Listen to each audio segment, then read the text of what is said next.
Good morning, Indian Trail. This is Mr. Evans with your daily Wildcat Wire News. Today is Wednesday, September 23rd, 2020. Please join me in saying the Pledge of Allegiance. I pledge allegiance to the flag of the United States of America and to the republic for which it stands, one nation, under God, indivisible, with liberty and justice for all.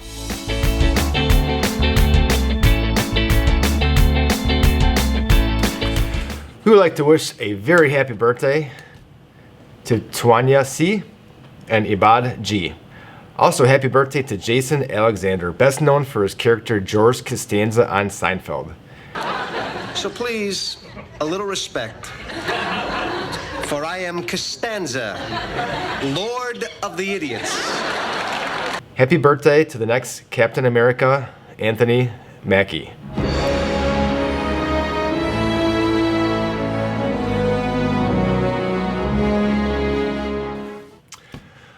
On this day in history, in 1806, the famed explorers Meriwether Lewis and William Clark returned to St. Louis after exploring the American West.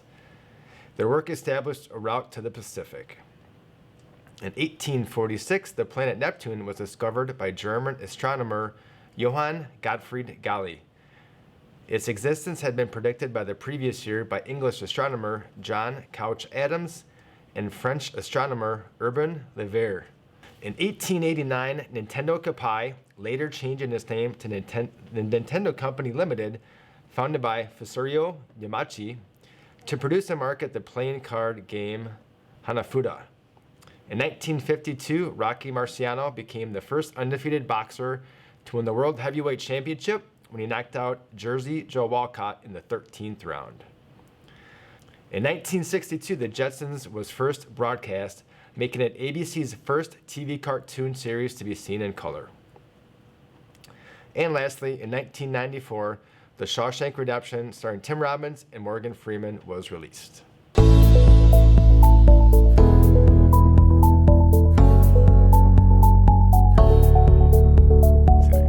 Now for our Wednesday wisdom. We do this to educate our minds and our hearts to help us become more successful human beings. African-American athlete Muhammad Ali once said, "A man who has no imagination has no wings."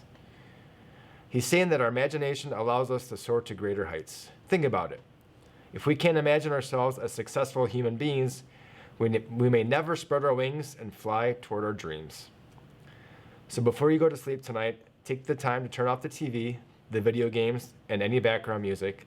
Sit quietly, be still, then spread your wings and fly to your imagination.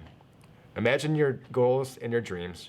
Remember, you are a unique human being with unique dreams, and one of those dreams might someday make a huge difference in our world. Never stop striving, Wildcats, and enjoy this video. Find something you love to do. Do it every day. Be obsessed. Balance can come later. Use your imagination. Put pen to paper. Declare your intentions. Set small goals. Knock them off, set more goals. You have a lot of potential as a child, but none of that is capable of manifesting itself as freedom before you become disciplined. Build confidence. Grow a deep belief. Outwork people. Play the long game. You don't have to be the chosen one. The secret is to build the resolve and spirit to enjoy the plateaus. The times when it doesn't feel like you're improving and you question why you're doing this. If you're patient, the plateaus will become springboards. Finally, never stop striving, reaching for your goals until you get there. But the truth is, even when you get there, even when you get here, standing on this stage, it's the striving, fighting, pushing yourself to the limit every day that you'll miss and you'll long for.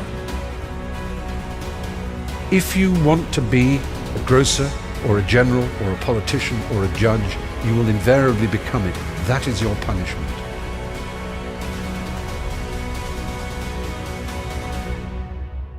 If you never know what you want to be. If you live what some might call the dynamic life, but I will call the artistic life, if each day you are unsure of who you are and what you know, you will never become anything, and that is your reward. When you grow up, you tend to get told that the world is the way it is, and your life is just to live your life inside the world, try not to bash into the walls too much, try to have a nice family life, have fun, save a little money. Life can be much broader once you discover one simple fact, and that is everything around you that you call life was made up by people that were no smarter than you. How many of us, I wonder, can recall that childhood moment when we experienced happiness as a state of being, that single moment of untarnished joy, that moment when everything in our world, inside and out, was all right. Everything was all right.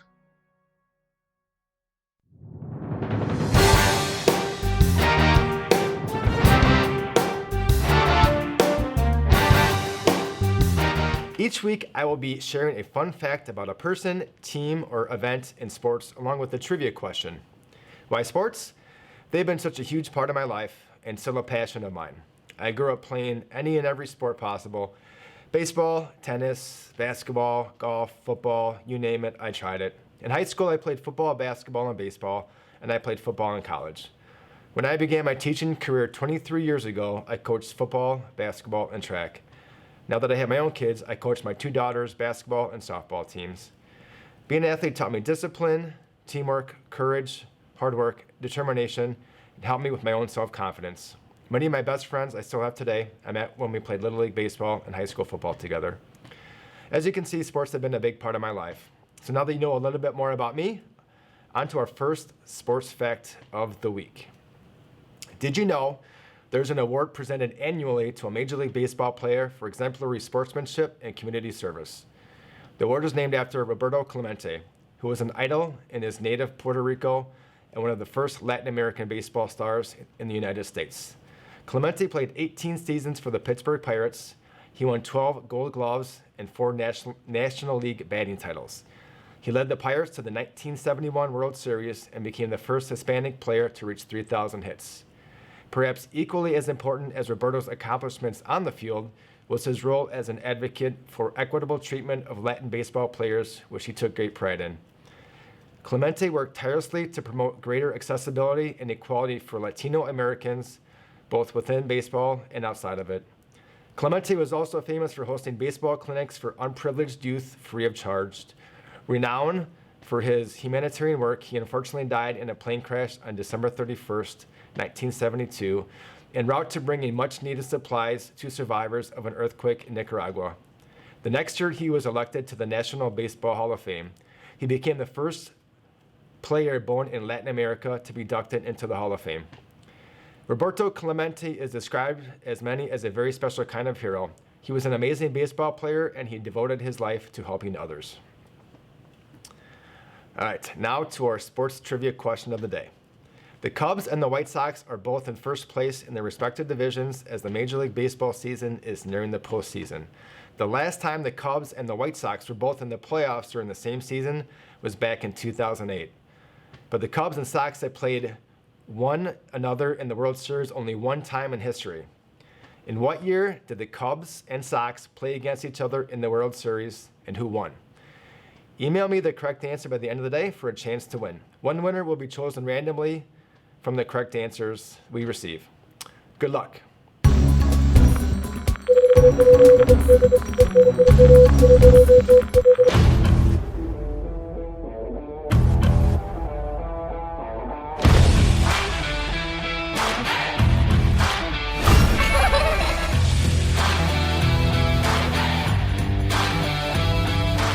See what's new at your Scholastic Book Fair.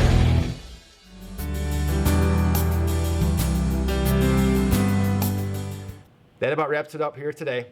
Remember that today's an A-Day, and be sure that you attend the A-Day Encore classes. Thank you again for watching. Remember to start each day with a positive attitude, face new challenges, and as always, rise above.